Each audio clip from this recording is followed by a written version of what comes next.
I use a number of different strategies to edit my written material.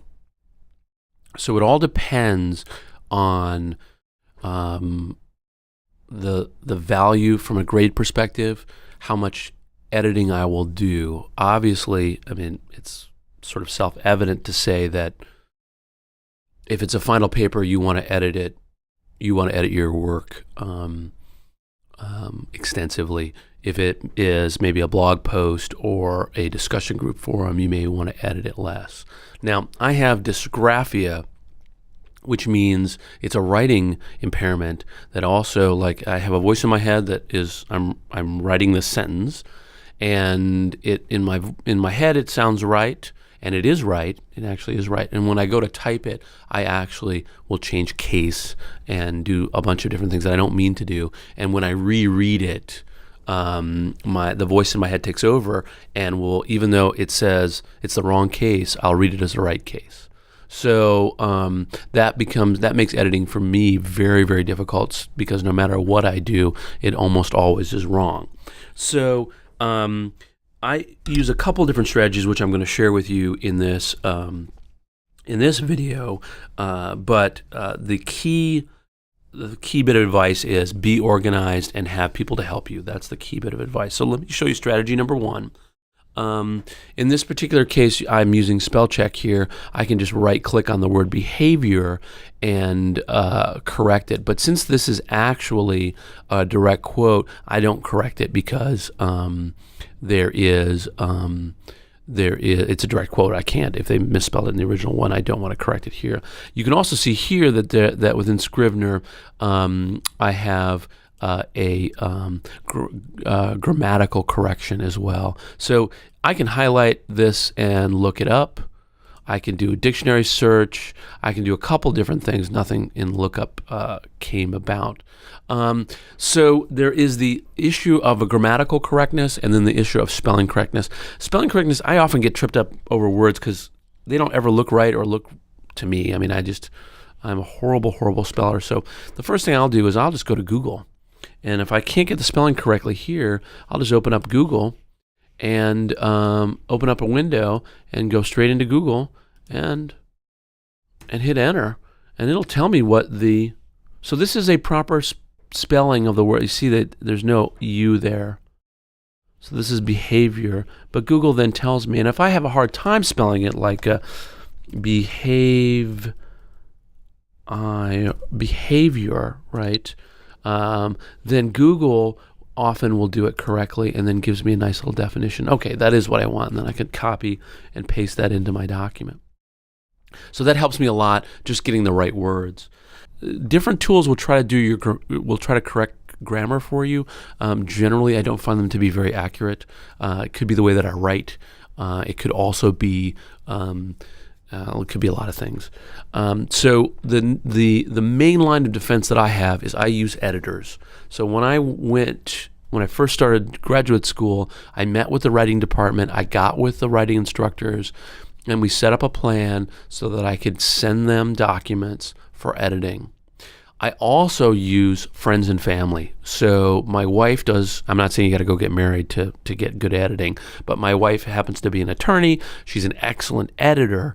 And so what I do for a lot of my material is I'll send it off to her. Now, the advantage of going to friends and family is it can be a lot faster to get material back. The advantage of going to a writing lab is that they are going to understand, like my wife doesn't know anything about writing in an APA format. And so the writing lab can catch a lot of stuff that my wife wouldn't catch, but but my wife understands the way they think and can help me change and craft the right language to use to really express what I'm thinking. So let me show you some mechanics around that. So let's go into, if I wanted to have my wife or the writing lab correct this particular portion, I would just copy and paste it into a Google Doc. So I'm right here. I'm just going to create a new document, and I'm going to paste this in. And let's say that this is a, discussion thread. So I'm going to do 601, week Week 3 discussion. Probably didn't even spell that right. There you go, discussion. See, it even changed the spelling for me. Discussion. So I'm going to click save. And then I just want to share this document, and I'll just share it with my wife. And I'll type her name here, and I might add a message to say, this is for XYZ. Please let me know when you are done.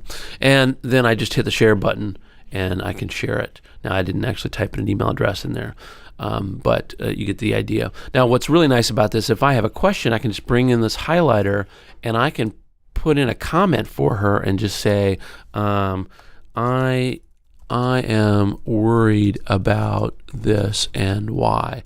And why? See, I put my brain just does that, right? So I can just add that comment there. And so she can see those comments and actually reply back to me when they're, so she can say, yeah, don't worry about it, and then hit resolve and be done, and it'll clear it out.